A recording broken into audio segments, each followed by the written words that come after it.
On today's show, with the offseason in the rearview mirror and the regular season on the horizon, Hayden Cilley from Clutch Points and I dissect what are the most burning questions for the Phoenix Suns on this edition of Locked On Phoenix Suns.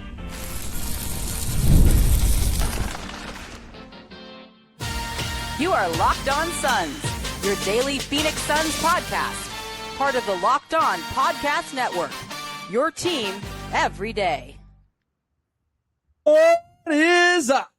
Welcome into yet another edition of Locked On Phoenix Suns, part of the Locked On Podcast Network. My name is Benjamin Garcia, and we got a lot of things to dive into. It's deep into the offseason. We're only 3 shows a week right now, all the way until September 15th, but that hasn't stopped me from bringing in the most juiciest topics for us to talk about. Maluach and Fleming breakout season. We're going to talk about some of the Suns' burning questions. What about Green and Bridges? Can those two guys coexist? Plus, an interesting topic of discussion that we literally put together in the last 5 seconds. The Phoenix Mercury traded for Kelsey Plum. That is the same ownership group and the same management that also dictates what the Phoenix Suns do. Both teams are shipping away some draft picks. This is a long roundabout way of saying, are the Phoenix Suns building the correct way? But first, joining me on today's show from Clutch Points, my guy Hayden Cilley, still recovering from Vegas weeks ago. We got some burning questions that we're going to talk about. Now, you and I might say the same thing, and that's perfectly fine. But the whole idea for today's show is the Phoenix Suns have left pretty much the offseason the rearview mirror. I don't see anything happening. If I'm a betting man, Jordan Ott and Brian Gregory are on a villa somewhere in the middle of some island, hanging out, vacationing it up on August 4th. So with the offseason pretty much over, the season is the next thing to come. What would you say is one of the biggest questions the Phoenix Suns still have heading into the season? I think for me, and it was funny because when just for the listeners or for the viewers, you texted me hey, think of some questions. And I was trying to think of stuff. Honestly, I'm like, part of me's kind of scared that Ben and I are gonna have the same questions. But so I'm gonna ask this, and I wonder if you have the same question. But I really wonder what's gonna happen with the center rotation. I wonder if Mark Williams is going to be the starter. I would say after the All-Star break. I'm curious if Mark Williams remains the starter. I don't know. I don't know if he will. Well, here's the caveat to that, Hayden. The question you would say is I don't know if he's going to be the starter. How about this? Is Mark Williams going to be healthy going into the All-Star break? Yeah. How many games they usually play going into the All-Star break? What is it, 6? No, it's 55. Yeah, it's 50 something, right? Mm-hmm. If they play 50 something games and he has played 30 of them, he has been long supplanted as the starter for the Phoenix Suns. Yeah. And this to me is the best version of Mark Williams with the Phoenix Suns. Now, listen, if they have plans to wanting to trade him next year because his contract is so tradable and they're like, well, we'll hold on to him for a year. He's a really good player. We'll see what we do next year. My thing with Mark Williams is if he has another injury-plagued season, even if his contract is tradable, who's trading for him? It's a tradable contract, but do people want the asset that is Mark Williams because he doesn't play a lot of games? I'll call it now, and I'll let you answer this too. I think Kaman Maluach is the starter by early December, late November. I just don't see a world where Mark Williams all of a sudden stays healthy. If he stays healthy, he's the starter. If he doesn't, it'll be Kaman Maluach. What say you? Yeah, I think Maluach would be the starter. I think it would be later. I think it would be around January. I think it would be close to the new year, I would say, when they would make that move. I think I'm all for Maluach getting that chance, but I definitely do think that, just in my opinion, that I think late November, early December is a little bit too early to tell for me. And then also you have to kind of figure out what are you going to do with your sweet baby Oso Ighodaro? Like Jordan Ott loves him. Jordan Ott loves using him as like that stretch 5, playmaking 5. I definitely do think that Maluach has more just talent and more potential than Maluach or than Ighodaro, excuse me. But Ighodaro fits what Jordan Ott wants to do better. So you might have to ask, like, well, if Mark Williams is out of the picture, does Oso get the start because that's like Jordan Ott's guy? Like that's the guy that just kind of fits more with his system. But does he fit with the rest of the starting 5? That's the better question. Yeah, I mean, I don't think Bridges is a part of Jordan Ott's system. So it's just, I think they're just giving him guys and saying, here, figure it out. Yeah, I mean, but I do think, though, that at least with Ighodaro, he's a playmaking big. And that's true. This is a big question. I want to shout out my guy, Kellen Olson, for writing something about this. Like, one of the biggest problems that the Suns have, and I know that you'll talk about this later in one of your topics, is like, who's going to be the playmaker out of those 4? Because those guys, Devin Booker, Dillon Brooks, Jalen Green, Miles Bridges, their best attribute, all of them, is to score the ball. And there's only one ball. And so I wonder what's going to happen. But that might be why you're a little bit more enticed to bring in Oso Ighodaro if Mark Williams isn't healthy, because that's your playmaker. That's a lot of responsibility to put on him. But I think with what you saw last year, I mean, I don't think you could rule it out. So I would love if Maulawatch got to start over Ighodaro just from a talent perspective and from just the potential and just like the physical intangibles that he brings, with the near 10-foot standing reach and almost 8-foot wingspan. Like, there's a lot of potential there. And there are things that he does that you can't get with a lot of centers in the league. But I don't know. I don't know what the rotation is going to look like if Mark Williams is not healthy. If he is healthy, I think it's going to be him no matter what. That center question is actually pretty fascinating. I might need to dedicate a show to that on Friday. How about this? Before we move on to the next one, how do Jalen Green and Miles Bridges coexist? Because Dillon Brooks isn't getting sat down. He's not. Mark Williams isn't getting sat down at first. And Devin Booker sure as hell is not sitting down. One of those 2 players needs to become a distributor. And I'm not saying Miles Bridges needs to bring the ball to the court and be the point guard. That's not at all what I'm saying. Big men can pass the basketball, or need to take a leap passing the basketball. And I was listening to something Zach Lowe said today, and he was like, Miles Bridges, underrated passer.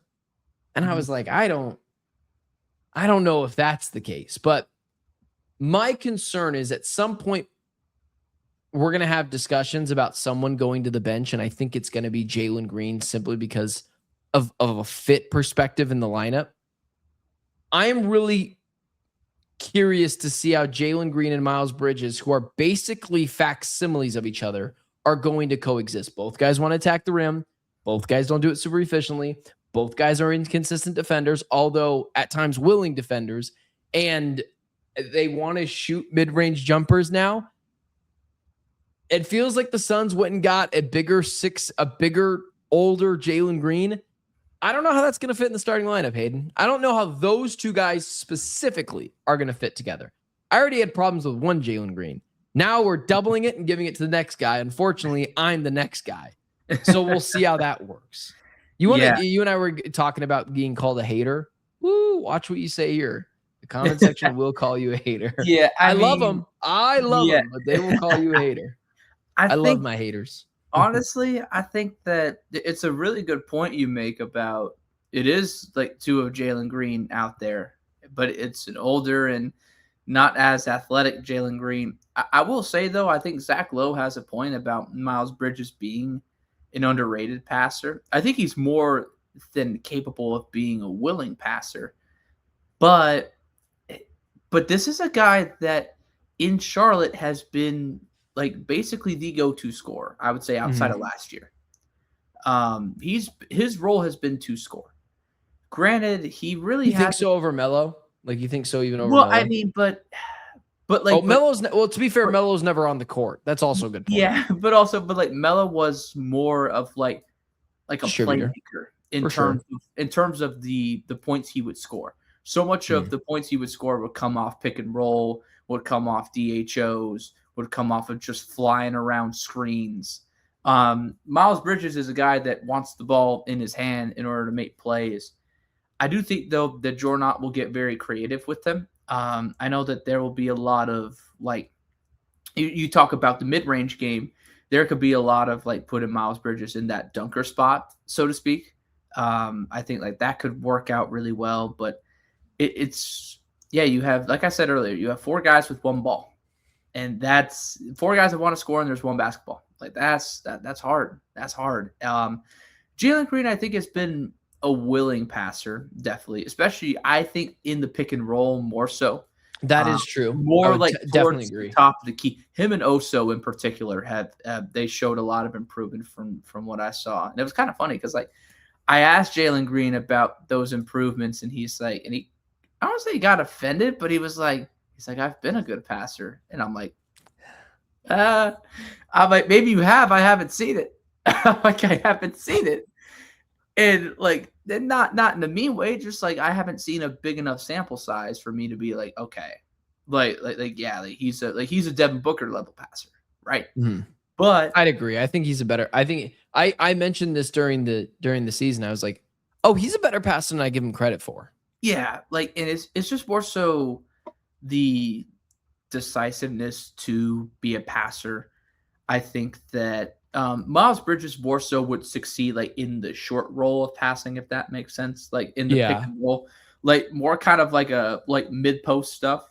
I think you could do a lot of good with him, kind of like as a high post playmaker, and then kind of have, like, Jalen be your slasher, and then Dillon and Devin be your 2 guys, like, on the perimeter, kind of making stuff work. But yeah, I mean, can they coexist? I don't know. I really don't. That's why it's a burning question, Hayden. That's why it's a burning question. That's why we got more of them. Give it time, but I think you'll see a lot of Jalen Green just with that unit, or Jalen Green, like, as the primary handler, and then you'll see Miles Bridges as the primary handler. I see Miles Bridges more so kind of with that second unit, just because Gillespie's a great off-ball player. Goody's a good off-ball player. Luke Kennard, obviously, we know about him. But then, you would have Oso coming off the bench and kind of being that playmaker too. They could do a lot of, like, high-low action, which I think would be cool. But, yeah, I don't know if they can coexist together unless if one of them is like, all right, like, and I think it's going to be Miles Bridges, where he's going to be, I don't care about point averages. I'm going to be that passer. I'm going to be that rebounder. I'm going to do everything that they ask me to do, because there's a guy waiting named Rasheer Fleming who can do a lot of what the Suns need at that position. So, let's get to that. Rasheer Fleming, Kaman Maluach. That's my next question. How are the Phoenix Suns going to break that down? We'll talk about it next. Today's episode is brought to you by BetterHelp. BetterHelp has been widely used is a widely used online therapy platform, and today is the focus on why so many people choose it. If you're curious, you can actually see what people are saying by visiting BetterHelp.com/reviews, where customer reviews are updated every day. BetterHelp has an average live therapy session rating of 4.9 out of 5 based on more than 1.7 million client session reviews, and hearing directly from people who have used the service helps paint a clearer picture of why so many continue to recommend it. More than 6 million people globally have used BetterHelp. To get started, you answer a few questions, get matched with a therapist based upon your needs, and if it's not the right fit, no big deal. You can switch therapists at any time. BetterHelp therapists have at least 3 years and 1,000 hours of hands-on experience, along with the required education, training, and certifications. Listen, when you're talking about therapy, I know oftentimes there's this weird stigma around it. I go to therapy at least once a month. Right now, life is changing swiftly. I'm a dad now. a bunch of jobs that I'm working. Life just gets overwhelming, and it doesn't need to be sad, boo-hoo, crying all the time. People have a weird thoughts of what therapy can be. Sometimes it's just talking to someone. Now, there's no wrong way to go to therapy, but for myself, it just helps me get out things that I've been storing up for far too long, and that's why BetterHelp is something that many people are turning to. See the reviews, see what stands out, see if BetterHelp is right for you. Visit BetterHelp.com/LockedOnNBA. That's BetterHelp.com/LockedOnNBA. All right, well, we'll kind of speed run this round a little bit because I want to get to our next topic. But my second question is, how are Kaman Maluach and Rasheer Fleming supposed to break out? So you didn't watch the show because you're not a true everydayer, but I broke it down because everyone, you remember all those people? This freaking guy, bro. All these people on social media, they're like, oh, Rasheer Fleming, you want to get retweets? You want to dunk on someone? Just tweet. Well, Rasheer Fleming's going to get 25 minutes a night. Yep. It was like, yeah, Kaman Maluach is going to be a starter. Oh, you want easy engagement farming? Oh, dude, it's easy. It's easy. Listen, and you and I did it in Vegas. And we did talk about this in Vegas. No, yeah. Well, yeah, I actually did the math. I actually did the math, Hayden. So there's only 200. I literally did the math. There's only 240 minutes. Now, people went by and watched the show and watched the show on it. So I'm going to recap really quickly. There's only 240 minutes. After I separated the time for the starting five, and I didn't give anyone more or less minutes, I gave them their averages. And then I even took away some minutes from guys like Colin Gillespie and Luke Kennard and Jordan Goodwin to help try to make it as easy as possible. With those three guys, Colin Gillespie, Luke Kennard, Jordan Goodwin, and the starting five, so 8 players, there are 22 minutes left to give out to Oso, Rasheer Fleming, and Kaman Maluach. My burning question is, how in the hell are Kaman Maluach and Rasheer Fleming supposed to have breakouts when there are not minutes for them? Answer it, Hayden. Answer it. Because I did the math. These are all averages, too. Booker, tell me if you think any of these numbers are insane. Booker, 33 minutes. Brooks, 31. Brooks, 30. Bridges, 31. Jalen Green, 30. Mark Williams, 23. Colin Gillespie, 22. Luke Kennard, 20. Jordan Goodwin, 20.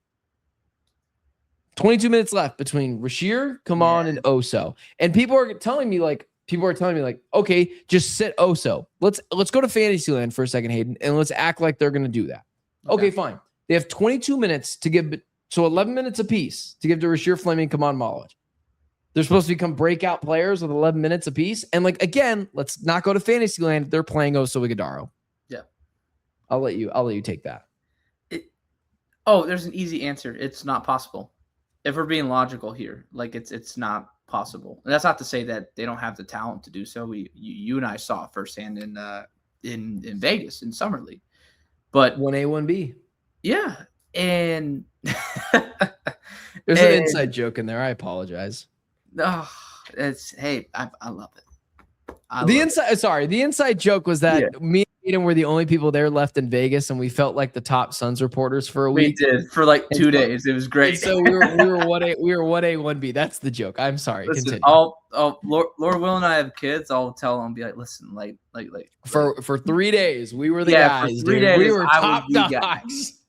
Benjamin Garcia of Locked On Suns and Locked On Cardinals, because I can't forget that too. Yeah, we knocked it out of the park. We were him for 3 days. It was great. But anyways, it's not possible if there's 22 minutes split up between them.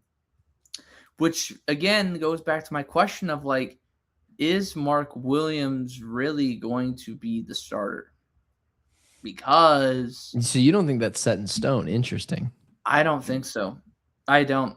Because why would you give him that team friendly of a contract? And he's a good player. That's the thing that sucks about the whole thing. Mark Williams is not a bad player. He's a good player. But it's just kind of wrong place, wrong time type of deal.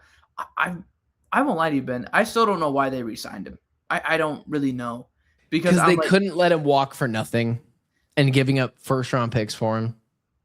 Yeah, I get that, but I'm not saying you're wrong. Maulawatch and Fleming are going to ride the bench, dude. I'm telling you right now, people are going to be pissed off Heck, I might be one of those people because it's I'm already pissed. like you. But have, my piss offery isn't at Mark Williams. yeah, It's at the Miles that's the Bridges thing. trade. It's the Miles Bridges trade for me. Yeah, like that's what I want to make super clear with your listeners and with your viewers.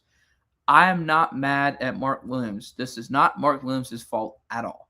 It is the fact that they traded for Miles Bridges, and Miles, he's a good player, but you already have a guy like that. And Fleming gives you what nobody else on that team does. I remember Colin Gillespie saying in the locker room last year about Rasheer Fleming. And I don't have enough time to actually go pull up the quote, but I'll paraphrase it. He basically said he doesn't know how good he can be. He doesn't know what his ceiling is, and we think his ceiling is literally like endless. Like, and I mean, what he put on 50, 60 pounds in the offseason. Like, that dude was literally guarding basically 1 through 5 in summer league. There were stints in the regular season he was guarding 1 through 5. Like, and it sucks because part of me, honestly, Ben, part of me feels that Miles Bridges was not a Jordan Knott move. That was not. No, it was a. You know what I really regret not asking Brian Gregory, because I was debating on what to ask him, but he wasn't. He got pissed at me because I was like, "Hey, man, can you talk about the 2033 pick?" And he was like, "I already kind of answered this." I was like, "Yeah, no, you didn't. You really didn't." That's why I'm going to ask it again so I can make you talk. And I was like, that was another thing with Brian Gregory at this press conference. Like, Brian, stop trying to get all. He was acting very stern with us, and I was like, Brian, please stop. That's not you, bro. You have the personality. I've said this multiple times on the show. He's been a great GM so far. Yeah. Personality of potato. And I was like, I was like, Brian, stop. Like, please stop. But I should have asked this question, and shame on me for not asking it, because I'll never get the opportunity to ask it again publicly. Remember when someone asked him, was like, "Where's Matt Ishbia?" And he was like, "I'm the GM I'm the GM." That was Bob McMenamin. It was Bob McMenamin. Bob McMenamin, and I was like, "Damn!" I was like, "All right." I wish I would have followed up, because I was right after Bob, but so I didn't have a lot of time. But I should have said, "Okay, this is okay." So, is it fair to say 5 years from now that this was a Brian Gregory move or this was a Matt Ishbia move, and made him answer it? Because that would have followed it up right after it was me. And so shame on me for not asking that, because I should have, but it was a Matt Ishbia move. It was a Matt Ishbia move. We can't really answer it, but did you have any other burning questions that you want that maybe we talk about next time? Maybe I'll use it for a show. You want to throw? I mean, we have to talk about Ryan Dunn a little bit. Well, where's he gonna be? I just don't think he's very good, man. I know. I just don't think he's very good. I'm higher on Ryan Dunn than you. And you used to not be. Well, I mean, because I was president of the Ryan Dunn fan club, and I had to give in my resignation. So let's go to this other interesting topic. And I promise it's all going to make sense. So I'll just say this. Are the Suns building the right way? We'll talk about that after. The problem of finding clothes that you can live in all day, be comfortable, and do whatever you need to do, whether it's just chilling, going to meetings, playing golf, being on the move, that problem has been solved by Cozy Earth. The everyday polo is the answer. It's lightweight, built to move with you, just easy to wear everywhere. I've got it on right now, and it's fabulous. Plus, the Cozy Earth Essential Socks, they're exactly what the name suggests. Soft, supportive, comfortable enough that you stop thinking about them halfway through the day. Plus, Cozy Earth backs everything with a 10-year warranty and hassle-free returns. So if something isn't quite right, you're covered. That makes trying them for yourself an easy decision. I've got the Cozy Earth Everyday Polo in blue and in black. Check them out at CozyEarth.com. Use the code LOCKEDON for 20% off. That's right, Locked On for an exclusive 20% off. And if you see a post-purchase survey, please mention you heard about it right here, CozyEarth.com. So, this is fascinating. I got this idea after I saw, by the way, Kelsey Plum traded the Phoenix Mercury. I think it's so dope. I don't know anything about the WNBA. I'm not here trying to act like I'm this WNBA expert, but I did see this. You kind of brought one on, so. Well, you exactly. Yeah, there you go. You do cover the W, which I'm just now learning that that's what people call it. I've always called it the WNBA. No, that's fair. I just don't like saying all the letters. WNBA. It's like I'm lazy, man. Sometimes I'm lazy. I'm like, well, okay. Anyways, they traded. I knew her contract was where it's an expiring deal, right? Yeah. Okay, so it's an expiring deal, kind of similar to the Miles Bridges trade, and they traded a first-round pick and a second-round pick. And I brought it up to you pre-show, and I was like, God, this organization just because the Mercury are largely led by Josh Bartelstein, who is also leading a lot of the charge with the Phoenix Suns, Matt Ishbia, and Brian Gregory. And you pointed out to me that the Mercury haven't had a first-round pick in 6 years. Yeah, since 2020. And I know the Suns just had a first-round pick, literally in back-to-back years, but they had to trade for both of them. This isn't Locked On Mercury. I like the Kelsey Plum thing just because I think it's dope. I don't know anything about it from an X's and O standpoint. Maybe I'm wrong there. But bring in Miles Bridges and sending out that 2033 first round pick, man. And the Suns' inability to just accumulate draft assets, especially in this version of the NBA where you need cheap talent. Are the Suns building the correct way? I think they were. We'll see what happens with the whole Miles Bridges. Oh my gosh, it's like you watch Locked On Suns. I said that yesterday. I literally put out something that was like, the only way we're going to trust the Suns front office is if this Miles Bridges trade works. If it works, yeah, we're back to trusting you, and we got to really give you some leeway. But I'm sorry. This is where I get in trouble for talking over you. No. Do you think the Suns are building as of right now, would you say this is going to lead to success in the playoffs over the next couple of seasons? And success looks like playoff wins. Nope. Why is that? Why is that? You hater? That's all right. I'll wear that villain or hater moniker proudly. I'll wear that like a badge of honor if that's what it takes. But I think at the same time, I would say I think that at least with the Kelsey Plum trade, that's an all WNBA talent. That's an all WNBA player, right? So I get them trying to build something like a big three. I get the Mercury trying to do that, trying to maximize the talent that they have on their roster right now. But it's clear with the Suns that your team is a little bit older yet younger. And then there's a cool kind of bridge where you have guys like Colin Gillespie and Jordan Goodwin. And even like Oso Ighodaro right now. Guys are a little bit older, but that are able to kind of bridge that gap. But you bring in someone like Miles Bridges, who, as we've talked about on the show already, and even in other shows too, he does what the other guys do, just not as well. He can score the ball very well. We know that. That's cool. But it's just and I don't know what the organization's infatuation with Miles Bridges has been for the last 2-3 years, because they've tried to trade for him, and I just can't seem to understand why. I understood when they had KD and Booker and Beal, I could kind of understand that. Yeah, that was a Hail Mary. Yeah.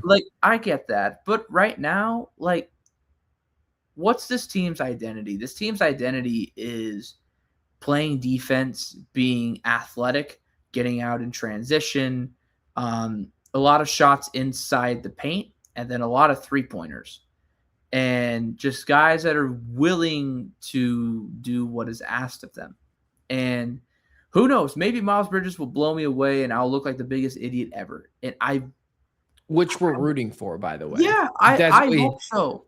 I really do. Why would we not want the team to be great? I've never understood that moniker. Better. Literally makes my life so much easier, which is why I feel like I get to be a little bit more pissed off, because I'm like, Why does this team feel like it keeps making the same mistakes?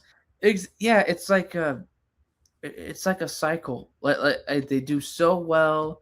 They make great moves. Like I won't lie, like the KD trade I thought was great last year because it was like not only like you get something for him, you get a guy that can really change the way you do things. Mm. And then you obviously you get that number 10 pick that's Maluach. Like that's obviously huge. But like you get who else did they get in that trade? Rasheer Fleming, Kaman Maluach, Jalen Green. Oh, that's right. Yeah. Okay. So they got that second round. Dillon Brooks. Okay. Yeah. Like Rasheer Fleming and Kaman Maluach will be your future, but the future is not now. The future might be next year when Miles Bridges' contract is up. But I don't see the purpose of trading a first round draft pick. I get getting off of Grayson Allen's deal. I get it that it's an expiring deal. I think that's cool. But the franchise has made it clear that they want to re-sign him. And, like, why? And that is a question that I don't see an answer. I don't see an answer for why this organization is so obsessed with him. They are. I mean, and then we talked about it on previous shows, Ben, like the backlash that he comes with naturally. Like you would think that would turn a team off. But instead it's like, okay, like we're going to put this isn't like Miles Bridges is a Kevin Durant type of talent. I don't want to be that guy, but it would be a little bit different if, he had someone like KD's accolades and everything. Yeah, I get what you're saying. But he's not. And yeah, I don't know. I'm going to stop myself because I feel like I could keep going in circles, but if this trade goes well, cool. Like they'll look like geniuses, but if it doesn't, it's just going to put him back in this basketball purgatory of being good, but not good enough. Not good enough to compete with the San Antonios and the OKCs and, and even like the Denver Nuggets and Houston Rockets. Like you're kind of like towards that middle of the pack play-in / fringe playoff team if this doesn't go well. Hit that like, share, subscribe button. Follow us on all social media platforms. Me at Ben Garcia Show. Hayden at Hayden Cilley. Spells silly, very silly. Appreciate you coming on. We'll have more stuff. I'll probably have to bring you back on next week. And I'll probably have to interrupt you a million more times. But it's okay. We're 3 shows a week. So a reminder, everyone, I will see everyone on Friday. So with that being said, I'm Benjamin Garcia. That's Hayden Cilley. It's been Locked On Phoenix Suns. See you guys on Friday.